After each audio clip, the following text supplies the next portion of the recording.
नमस्कार, आदाब, जय भीम, सत श्री अकाल। मैं हूँ माजिद सिद्दीकी और आप देख रहे हैं फोकस हिंदुस्तान न्यूज़ चैनल। आज की ख़ास खबरें सब्सक्राइब करें, लाइक करें, शेयर करें। फिर आऊँगा एक ताज़ा खबर को लेकर माजिद सिद्दीकी।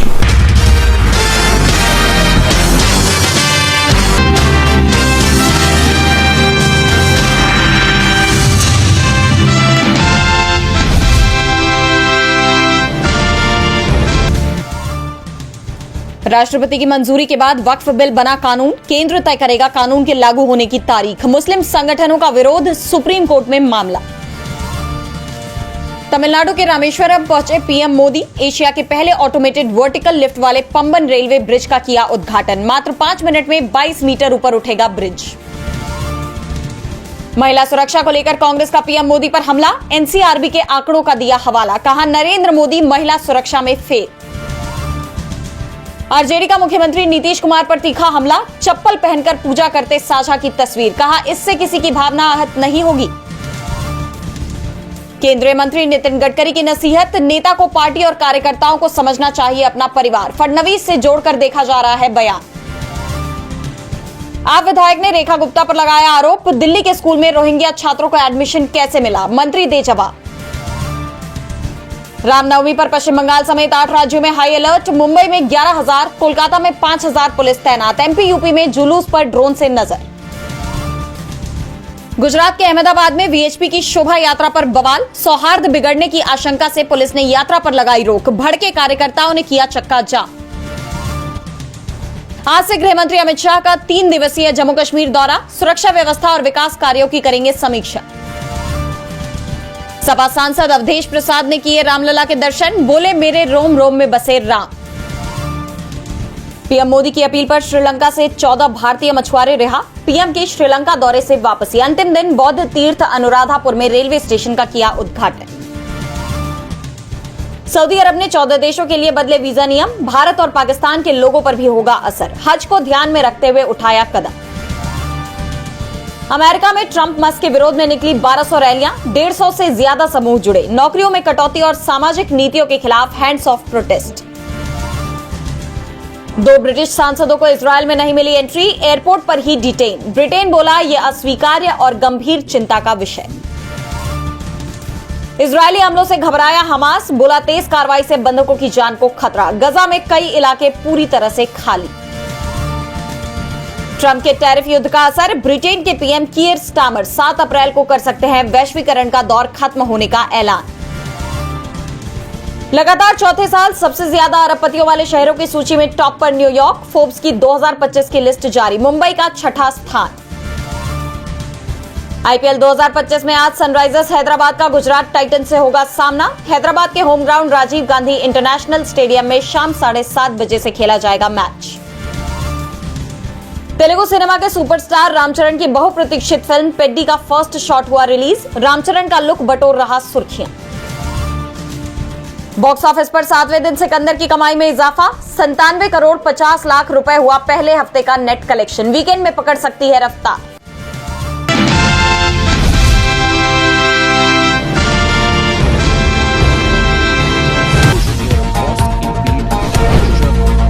इस वक्त की बड़ी खबर महाराष्ट्र से आ रही है। मस्जिद विस्फोट मामले में अरेस्ट 2 लोगों पर यूएपीए लगाया गया है। आपको बता दें महाराष्ट्र के बीड में मस्जिद में विस्फोट हुआ था। गिरफ्तार 2 लोगों के खिलाफ पुलिस ने यूएपीए लगाया है। ईद से पहले 30 मार्च को मस्जिद में विस्फोट हुआ था और इसमें कोई घायल नहीं हुआ, लेकिन मस्जिद के अंदर का भाग क्षतिग्रस्त हो गया। तो एक बड़ी खबर महाराष्ट्र से आ रही है। महाराष्ट्र के बीड जिले में एक मस्जिद में हुए विस्फोट के मामले में गिरफ्तार 2 लोगों के खिलाफ पुलिस ने आतंकवादी कृत्य के लिए कठोर गैर कानूनी गतिविधियां अधिनियम यानी कि यूएपीए और भारतीय न्याय संहिता की धाराएं लगाई है। आमच्या ताब्यात आहे, एफआयआर दाखल झालेली आहे आणि सगळ्या लोकांना आश्वासित केलेलं आहे त्यामध्ये चांगल्या प्रकारे परफेक्ट तपास त्यामध्ये होईल जेणेकरून आरोपीला एकदम कड़क शिक्षा त्यामध्ये भेटू शकते। कि उसकी जानकारी मिली है, किसने किया ये भी जानकारी मिली है। उसकी बाकी जानकारी वहाँ के जो एसपी है वो प्रेस लेकर देंगे। सरकार जो ये आरोपी है इसमें इन्वॉल्व उसके खिलाफ यूएपीए का कड़क कायदा लगाए, कड़क कानून लगाए, उनको जल्द से जल्द फास्ट ट्रैक कोर्ट में इनका केस चले और कड़ी सजा मिले। मुसलमानों के खिलाफ रोजाना नफरत भरी बातें करना ये उसी का नतीजा है।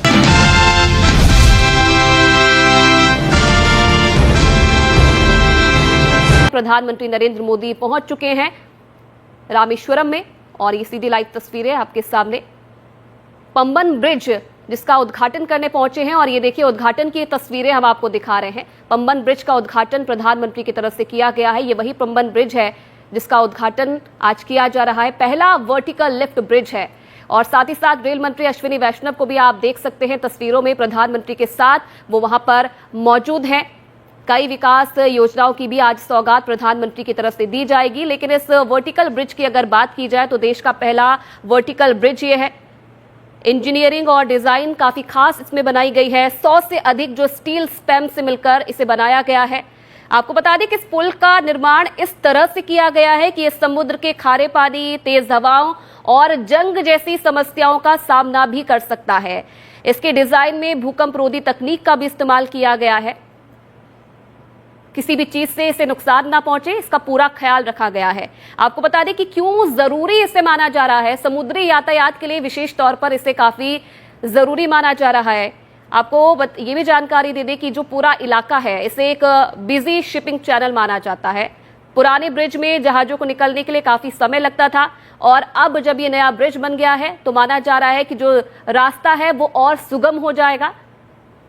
नया वर्टिकल लिफ्ट ब्रिज जहाजों को तेज और सुरक्षित तरीके से रास्ता देगा, जिससे व्यापार और पर्यटन दोनों को बढ़ावा मिलेगा। तो ये खासियत है इस पंबन ब्रिज की, जिसके चलते इसका उद्घाटन आज किया गया है ताकि और सुगमता, चाहे वो व्यापार हो चाहे पर्यटन हो, उसमें मिल सके।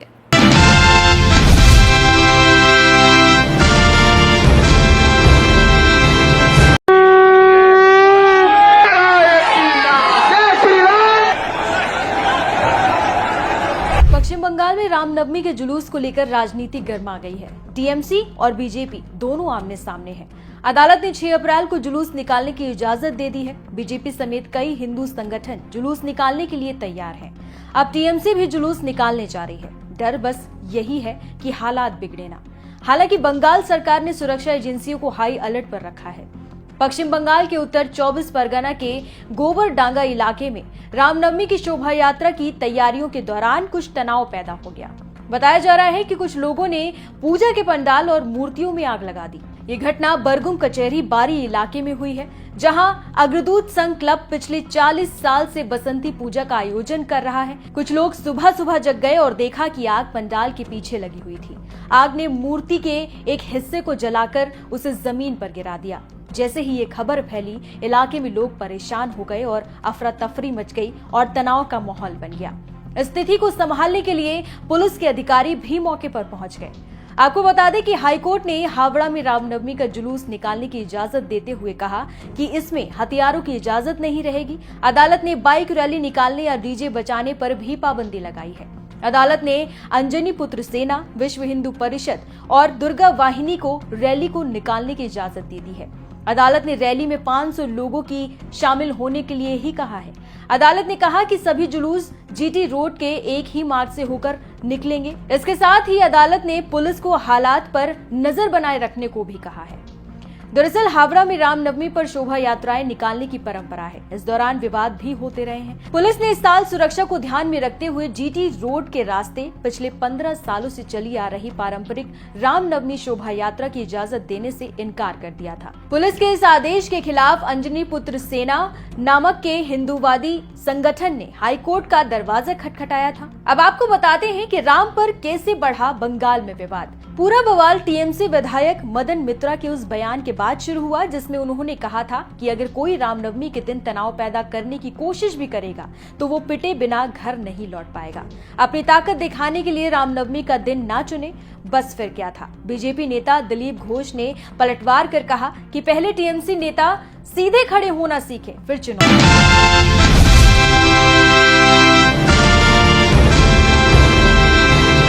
वक्फ बिल को लेकर पूरे देश भर में विरोध देखा जा रहा है। काफी मशक्कत के बाद संसद से वक्फ बिल पारित हो चुका है और अब इस बिल को राष्ट्रपति द्रौपदी मुर्मू ने भी मंजूरी दे दी है। राष्ट्रपति की मंजूरी के बाद वक्फ संशोधन बिल अब आधिकारिक रूप से कानून बन गया है। सरकार ने नए कानून को लेकर गजट नोटिफिकेशन जारी किया। अब नए कानून को लागू करने की तारीख को लेकर केंद्र सरकार अलग से एक नोटिफिकेशन जारी करेगी।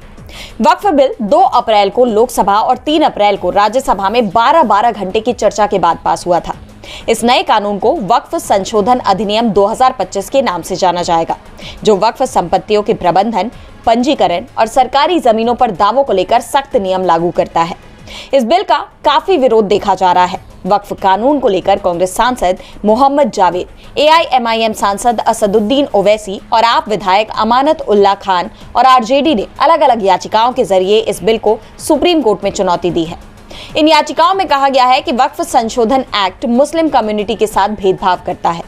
ये एक्ट मुसलमानों के मौलिक अधिकारों का उल्लंघन भी करता है। All India Muslim personal law board AIMPLB ने वक्फ बिल के विरोध में 2 पेज का लेटर जारी किया। AIMPLB ने कहा कि हम सभी धार्मिक, समुदाय आधारित और सामाजिक संगठनों के साथ मिलकर राष्ट्रव्यापी आंदोलन करेंगे। यह अभियान तब तक जारी रहेगा जब तक कि संशोधन पूरी तरह से निरस्त नहीं हो जाते। ऐसे में भले ही ये कानून बन गया है, लेकिन क्या ये लागू हो पाएगा, इस पर सवाल बने हुए हैं।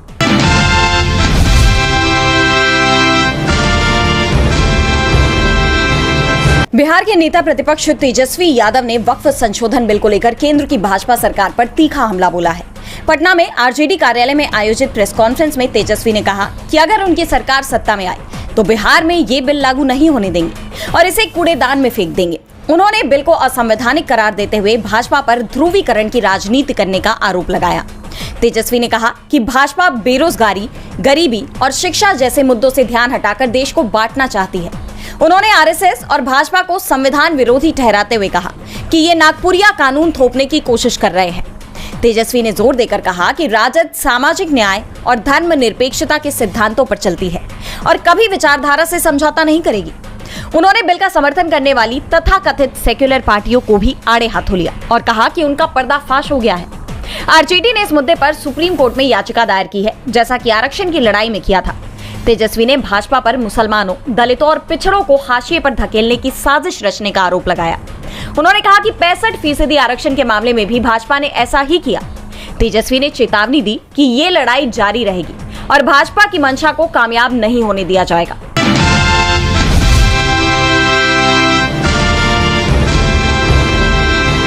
कांग्रेस सांसद राहुल गांधी अचानक एक ऑटो में सवार होकर HP सिंह फैब्रिक्स की दुकान पर पहुंच गए। उन्होंने HP सिंह फैब्रिक्स चलाने वाले परिवार से मुलाकात की, जिसका एक वीडियो उन्होंने शेयर किया है। इसके साथ ही राहुल ने जानकारी देते हुए एक्स पर पोस्ट किया कि भारत की कपड़ा विरासत बेजोड़ है। हर 100 किलोमीटर पर एक नया कला रूप और एक नई कहानी। लेकिन आज हमारे कपास के बीज और खेती की तकनीक का अधिकांश हिस्सा विदेशी कंपनियों पर निर्भर है। हमारे किसानों को कम भुगतान किया जाता है और हमारी आपूर्ति श्रृंखलाएं बहुत बिखरी हुई हैं। मैंने हाल ही में दिल्ली में HP सिंह फैब्रिक्स चलाने वाले परिवार से मुलाकात की ताकि आपूर्ति श्रृंखला को समझा जा सके, जो एक साधारण कपास की कली से लेकर उसे खूबसूरत कपड़ों में बुनती है। राहुल ने आगे कहा कि उनका दृढ़ विश्वास है कि भारत, जो कपड़ा निर्यात में चीन से लगभग 10 गुना पीछे है, एक बार फिर वैश्विक कपड़ा केंद्र बन सकता है अगर सरकार सही उपायों का समर्थन करे। मूल्य श्रृंखला में हर हाथ के लिए सही बुनियादी ढांचे और सम्मान के साथ भारत एक बार फिर कपड़ा बाजार पर कब्जा कर लेगा। वहीं कांग्रेस ने एक्स पर पोस्ट कर लिखा कि भारत के कपड़ा उद्योग में अपार संभावनाएं हैं, लेकिन विदेशी निर्भरता, किसानों की कम आय और खंडित आपूर्ति श्रृंखला जैसी चुनौतियों का सामना करना पड़ रहा है। सरकारी सहायता से भारत एक बार फिर वैश्विक कपड़ा केंद्र बन सकता है।